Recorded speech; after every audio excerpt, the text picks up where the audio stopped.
사도신경하심으로 신앙 고백하시겠습니다. 전능하사 천지를 만드신 하나님 아버지를 내가 믿사오며 그 외아들 우리 주 예수 그리스도를 믿사오니 이는 성령으로 잉태하사 동정녀 마리아에게 나시고 본디오 빌라도에게 고난을 받으사 십자가에 못 박혀 죽으시고 장사한 지 사흘 만에 죽은 자 가운데서 다시 살아나시며 하늘에 오르사 전능하신 하나님 우편에 앉아 계시다가 저리로서 산자와 죽은 자를 심판하러 오시리라. 성령을 믿사오며 거룩한 공예와 성도가 서로 교통하는 것과 죄를 사하여 주시는 것과 몸이 다시 사는 것과 영원히 사는 것을 믿사옵나이다. 아멘. 찬송가 542장입니다.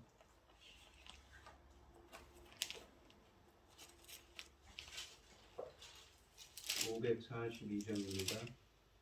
구주 예수 의지함이 심히 기쁜 일일세 영생 허락받았으니 의심하주 없도다. 예수 믿는 것은 받은 증거 많도다. 예수 귀한 예수 믿음 더욱 주소서.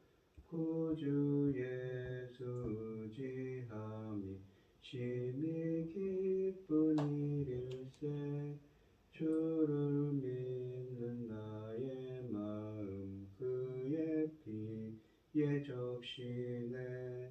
예수 믿는 것은 받은 증거 많도다. 예수 귀한 예수 믿음 더욱 주소서. 구주 예수 의지하여 죄악 벗어버리고 안위 받고 영생함을 주께 모두 얻었네. 예수 믿는 것은 받은 증거 많도다. 예수 귀한 예수 믿음 더욱 주소서. 구주 예수 의지하여 구원함을 얻었네. 영원 무궁지나도록 주여 함께 하소서.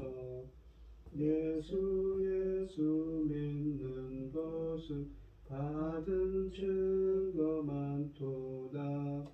예수 귀한 예수 믿음 더욱 주소서. 아멘.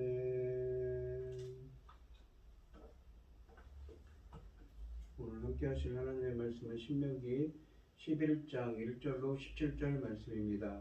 신명기 11장 1절로 17절입니다. 교독을 하겠습니다. 제가 먼저 읽겠습니다. 그런즉 내 하나님 여호와를 사랑하여 그가 주신 책무와 법도와 규례와 명령을 항상 지키라. 너희 자녀는 알지도 못하고 보지도 못하였으나 너희로 여호와를 기억하고서 너희 하나님 여호와 기름과 그 위엄과 그 강력한 손과 편팔 혈심탈과 애굽에서 그 땅 바로와 그 전국에 행하신 이적과 기사와 또 여호와께서 애굽 군대랑 그 말과 그 뱀과 행하신 그리고 그들이 너희를 뒤쫓을 때에 흉내를 몰려 그들을 덮을 멸하사 오늘까지 이른 것과 또 너희가 이곳에 이르기까지 광야에서 너희에게 행하신 일과 루벤 자손 엘리의 아들 다단과 아비람에게 하신 일 그 땅 입을 벌려서 그들과 그들을 가졌고 그들을 장악고 그들을 따르는 온 이스라엘 한가운데에서 모든 것을 삭히 하시니라. 너희가 여호와께서 행하신 이 모든 큰 일을 너희 눈으로 보았느니라.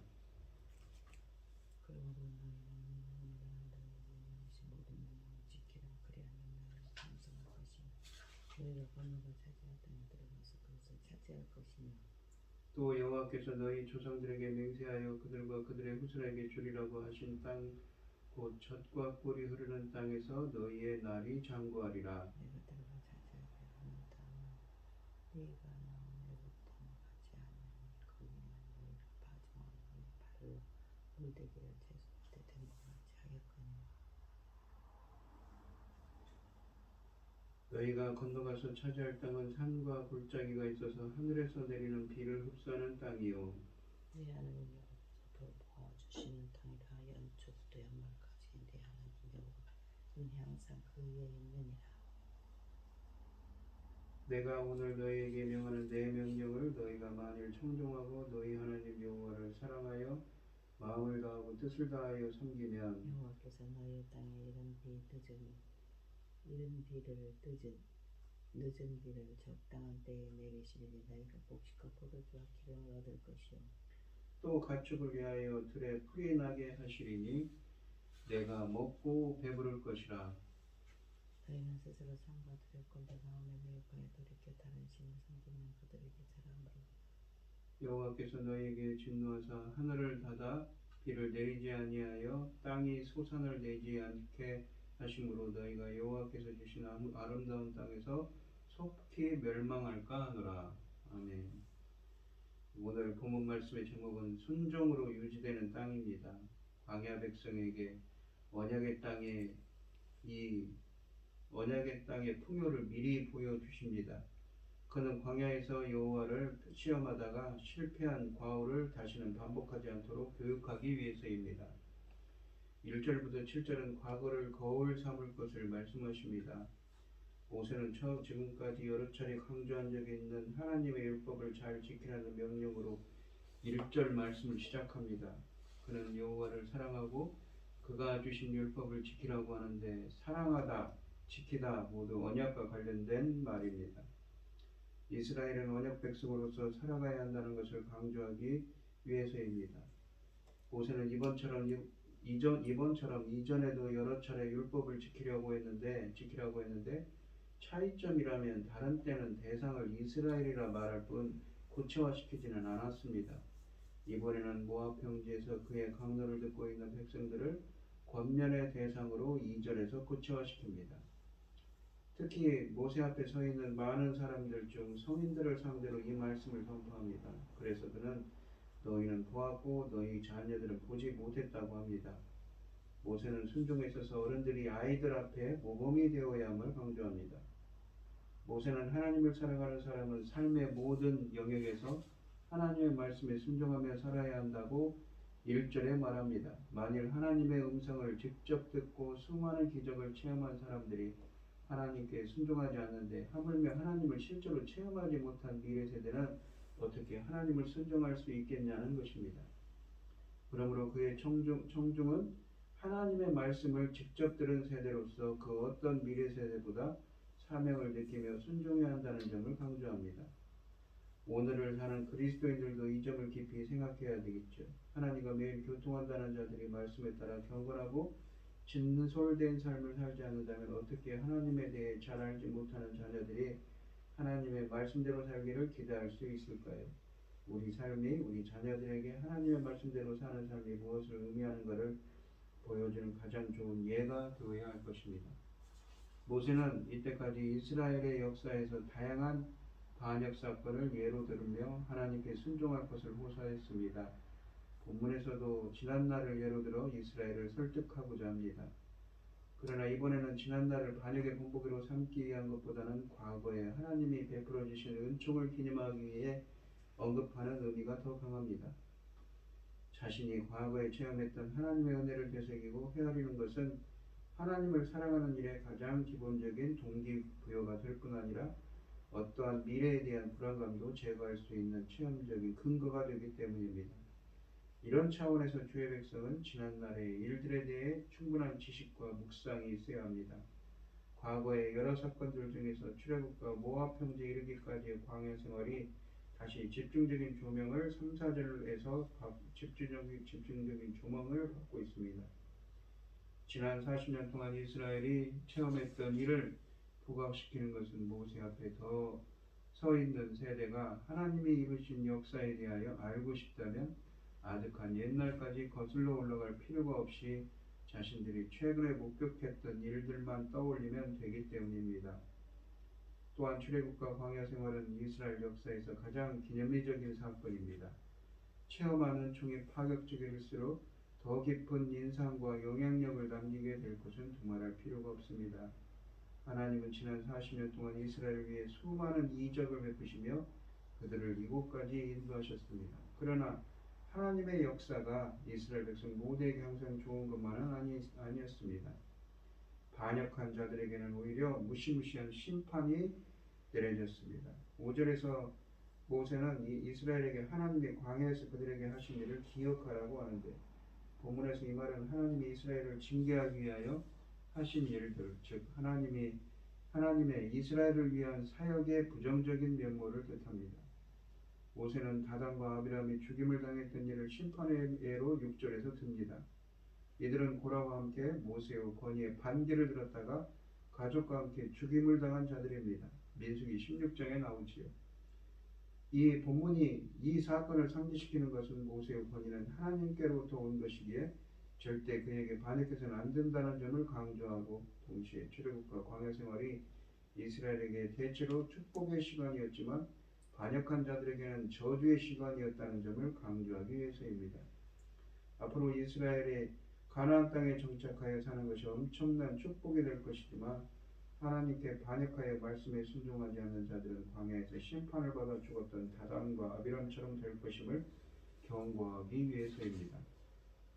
이 모세 앞에 서 있던 백성들은 선조들의 신앙이나 후손들의 믿음에 의존해서가 아니라 본인들 각자의 순종으로 하나님 앞에 서야 합니다. 또한 7절에 보시면 그들은 하나님의 사역을 직접 목격한 증인들이라고 합니다. 그러므로 그들은 하나님의 말씀을 남들보다, 특히 앞으로 그들의 귀를 이을 세대보다 더 잘 들어야 합니다. 하나님의 은혜를 직접 체험하거나 목격한 사람들에게는 더 큰 순종의 책임이 있는 것입니다. 8절부터 12절은 순종하면 땅을 주실 것을 말씀하십니다. 모세는 이스라엘에게 그들이 이때까지 체험한 하나님의 은혜를 근거로 하나님께 순종할 것을 권면했습니다. 이제 그는 이스라엘의 미래를 근거로 말씀에 순종할 것을 호소합니다. 앞으로 이스라엘이 가나안 땅을 차지할 것이 기정사실이기는 하지만 만일 이 순간에라도 하나님을 거역하면 이스라엘은 가나안 정복에 실패할 수밖에 없다고 8절에 말씀하십니다. 땅은 분명 하나님이 선조들에게 약속하신 것들 중 가장 중요한 것입니다. 이스라엘은 드디어 이 땅 약속을 자신들의 삶에서 실현하게 될 것입니다. 그러나 이스라엘이 우여곡절 끝에 가나안 정복을 눈앞에 둔 이 순간까지 왔지만 그렇다고 해서 이스라엘의 정복 성공을 당연시할 수는 없다는 것입니다.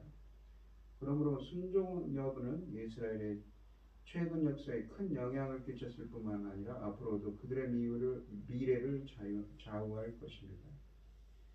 10절에 보시면 이스라엘이 노예 생활을 하면서 익히 잘 알고 있는 이집트 땅과는 전혀 다르다고, 가나안 땅은 다르다고 하십니다. 본문에 의하면 이집트와 가나안 땅의 가장 기본적인 차이점은 땅에 물을 대는 방식입니다. 이집트의 경우 밭에 물을 대기 위해서는 많은 사람들이 발로 수고해야 한다고, 수차 같은 것을 사용해야 한다고 10절에 말씀하십니다. 이집트에는 거의 비가 내리지 않기 때문에 에디오피아로부터 흘러오는 나일강의 물을 끌어와서 농사를 지어야 했습니다. 나일강이 범람할 때는 많은 수고를 하지 않고 밭에 물을 댈 수 있었지만 그렇지 않을 경우에는 인위적으로 강에 물을 퍼올려야 합니다. 마치 수차와 같은 것으로 말입니다. 너희가 너희 발을 사용하여 물을 댔다는 애국 관계시설이 하나로 수차를 발로 올려서 물을 끌어올리는 농경 방식을 말합니다. 고대 이집트에서는 많은 양의 물을 인간, 대부분의 노예들의 노동력으로 나일강에서 밭으로 물을 끌어올렸습니다. 반면에 이스라엘이 차지하게 될 가나안 땅에는 물이 풍부하여 이런 수고를 하지 않아도 됩니다. 산과 골짜기가 많으며 하늘에 내린 빗물로 밭에 물을 대면 되기 때문이라고 11절에 말씀하십니다. 이집트에 비하면 가나안 땅은 참으로 젖과 꿀이 흐르는 땅이라고 9절에서 말씀하고 있습니다. 다단과 아비람은 모세를 이스라엘이 잘 살고 있는 적과 꿀이는 땅 이집트에서 끌어내어 아무것도 없는 광야에 머물게 한다고 비난했습니다. 이제 드디어 이스라엘은 곧 젖과 꿀이 흐르는 이집트와는 비교가 안 되는 참으로 젖과 꿀이 흐르는 땅 가나안으로 갑니다. 거기에 가면 가나안 땅은 이집트와는 본질적으로 다른 땅임을 알게 될 것입니다. 이집트에서는 비가 내리지 않는 밭에 물을 대려면 인간의 노력이 필수적이지만 비가 땅을 적시는 가나안 땅에서는 이런 노력이 필요가 없습니다. 하나님께서 비를 내려주실 것이기 때문입니다. 그들이 곧 얻게 될 약속의 땅은 하나님의 눈이 해마다 첫날부터 마지막까지 지켜보는 땅이라고 12절에 말씀하십니다. 하나님의 과신과 보호가 항상 함께하는 특별한 땅이라는 것입니다. 가데스 바네아에서 이스라엘은 왜 이렇게 좋은 땅을 마다하고 오히려 형편없는 이집트로 들어가기를 원했을까요? 참으로 이해할 수 없는 것이 인간의 어리석음입니다. 13절부터 17절에서는 하나님을 섬기면 담배를 주실 것을 말씀하십니다. 가나안 땅에 하늘에서 내리는 비에 의해 물을 공급받는 것은 이집트 땅처럼 인간의 도구가 많이 필요 없다는 점에서는 좋은 일이지만 만일 하나님의 비를 주시지 않는다면 이스라엘은 곧 망하게 될 것입니다. 적절한 양의 비가 적절한 시기에 와주는 것이 성공적인 농사의 필수적인데 이스라엘은 과연 어떻게 하나님이 때에 따라 비를 주실 것을 보장받을 수 있는가요? 모세는 이스라엘이 순종하면 날씨를 주관하시는 하나님이 그들에게 적기에 적절한 양의 비를 주실 것이라고 13, 14절에 말합니다. 비가 적절한 시기에 와주는 것이 그의 농사에 얼마나 중요한가에 대해서는 두말할 필요가 없습니다.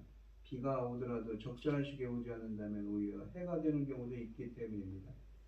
비는 또한 농사에만 중요한 것이 아닙니다. 유실수와 목축업에도 중요합니다. 과실이 열매를 잘 맺고 풀이 잘 자라야 하기 때문입니다. 그러므로 토양이 기름지고 젖과 꿀이 흐르는 가나안 땅에 비가 적절하게 적당한 때에 내려준다면 이스라엘은 곡식과 포도주와 기름을 거둘 것이며 들에서는 풀을 마음껏 먹은 가축들이 살을 찌우게 될 거라고 14, 15절에 말씀하십니다. 그렇게 되면 자연스레 이스라엘 백성들의 풍요를 누리게 됩니다. 비는 하나님의 세상을 풍요롭게 하기 위해 사용하시는 도구인 것입니다. 이스라엘의 가나안 입성은 곧 그들에게 시험이 지속되는 삶을 시작한다는 의미일 것입니다. 그들이 지속되는 신앙의 시험에서 합격 점수를 받으면 풍요를 누릴 것이요 낙제 점수를 받으면 삶이 매우 고단할 것이기 때문입니다. 실제로 본문은 이 시험 결과를 두 가지로 대조하는 듯합니다. 이른비는 보통 10월 말에서 12월 초까지 내리는 비이며 심하게 내리는 폭우가 아니라 매일 오는 비도 아닙니다. 이 비는 매 며칠 간격으로 오며 여름 내내 말라 굳어있던 땅을 부드럽게 적셔 곡식을 파종하기에 적합하게 만듭니다. 비는 12월에 들어서면서부터 늘어나기 시작하여 이듬해 2월까지 3개월 동안 1년 강수량의 약 70-80%가 내립니다. 늦가을에 파종하는 보리와 밀을 싹트게 하고 자라게 하는데 꼭 필요한 비가 이른 비입니다. 늦은 비는 보통 4월에서 5월 초에 내리는 비로 수확을 앞둔 곡식들이 영으로 가는, 그러니까 결실을 위해 내리는 비로서 결정적입니다. 늦은 비가 멈추면 다음 이른 비가 내릴 때까지 가나안은 건비가 지속됩니다. 비가 한 방울도 내리지 않지요. 그러므로 이른 비와 늦은 비는 가나안 지역의 우기의 시작과 끝을 뜻합니다. 이스라엘의 철에 따라 이스라엘의 비를 하나님이 책임지실 것이라는 뜻입니다. 비가 너무 일찍 오거나 늦게 오면 농산물의 피해가 큽니다. 그래서 이른 비와 늦은 비는 성경에서 하나님의 축복과 은혜를 상징하는 것입니다. 이스라엘이 여호와께 신실하면 하나님은 이스라엘을 위해 시기적절하게 비를 내려주실 것입니다. 그러나 만일 이스라엘이 우상에 현혹되어 다른 신들을 따르면 하나님은 가차없이 하늘문을 닫아 비를 내리게 하지 않으실 거라고 16, 17절에 말씀하십니다. 오늘 본문 말씀을 주시면 말씀에 순종하면 이른 비와 늦은 비를 꼭 복주시겠다고 약속하십니다. 가나안 사람들은 풍요의 신 바알이 비를 내리고 생명을 움트게 한다고 믿었습니다. 그러나 비를 통제하고 땅의 소산물을 내신 분은 하나님입니다. 만일 이스라엘이 하나님을 버리고 다른 신을 의지하면 하나님은 하늘문을 닫고 땅의 빗장을 채워 아름다운 땅 위에서 생명을 거두실 것입니다. 오늘 이 시간 때를 따라 복 주시는 하나님의 은혜의 담비를 내려달라고 기도하는 여러분들이 되시기를 바랍니다. 기도하겠습니다. 하나님 아버지, 때를 따라 이름과 누구이기로 이스라엘을 먹이시고 이스라엘에게 은혜를 베푸셨던 것처럼 저희들에게도 은혜의 담비를 내려 주시옵소서. 오늘 하루도 주님의 은혜로 살아가는 하루가 되게 하여 주시옵소서. 이 모든 말씀 거룩하신 예수님 이름으로 기도합니다. 아멘. 하늘에 계신 우리 아버지의 이름이 거룩히 여김을 내리 받으시오며 나라의 마옵시며 뜻이 하늘에서 이룬 것 같이 땅에서 이루어지이다. 오늘날 우리에게 일용할 양식을 주옵시고 우리가 우리에게 죄 지은 자를 사하여 준 것 같이 우리 죄를 사하여 주옵시고 우리를 시험에 들게 하지 마옵시고 다만 악에서 구하옵소서. 대개 나라와 권세와 영광이 아버지께 영원히 있사옵나이다. 아멘. 오늘 주신 말씀 가지고 기도할 때요, 말씀에 순종하여서 은혜의 담비가 함께하는 하루, 주님의 은혜로 함께하는 하루가 되게 해달라고 간절히 기도하시고 어려움을 당하신 분들과 각자 기도 제목을 가지고 주여 삼청하시는 고통으로 기도하도록 하겠습니다. 주여, 주여, 주여. 아버지 하나님, 오늘도 은혜의 담비를 내려주시옵시고 주님의 말씀에 순종하여 그 은혜를 체험할 수 있는 하루가 되게 하여 주시옵소서. 나라가 어지럽습니다. 우리 나라를 붙들어 주시옵소서. 인도하여 주시옵소서. 붙들어 주시옵소서.